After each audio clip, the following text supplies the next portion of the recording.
Le cortisol et la graisse abdominale vont de pair. Donc si ton ventre grossit, ce n'est pas toujours à cause de l'alimentation. Cela peut aussi être lié au stress. Voici 3 conseils que tu peux appliquer. Conseil numéro 1. Il faut utiliser le cortisol, sinon il sera stocké. Ce que ton corps veut pour utiliser le cortisol, c'est bouger. On sait que le pic de cortisol se produit 2 heures après le réveil. Donc, on devrait bouger 2 heures après s'être levé. Si tu ne bouges pas à ce moment-là, le cortisol va directement se stocker dans ton ventre. Deuxième moment pour utiliser le cortisol, c'est après un événement stressant. En dehors de la production naturelle du matin, imaginons qu'un événement stressant survienne l'après-midi. Ce que veut ton corps à ce moment-là, c'est que tu bouges pour utiliser ce cortisol.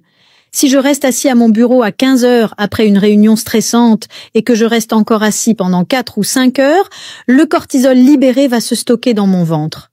Une façon de lutter contre la graisse abdominale, ou du moins d'éviter qu'elle empire, c'est de se lever et marcher à chaque fois qu'on vit un stress important. Même aller jusqu'aux toilettes peut suffire. Pas besoin d'une longue marche, mais tu dois bouger pour éviter que le cortisol ne soit stocké.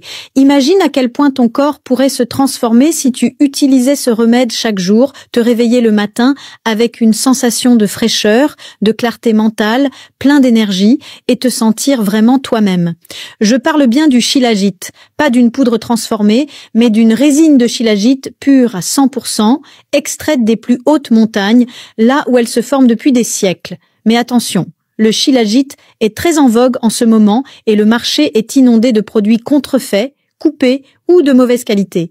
J'ai mis des mois à trouver le vrai, celui que j'utilise chaque jour, parce que je sais à quel point il est difficile de tomber sur le bon produit au milieu de cette jungle.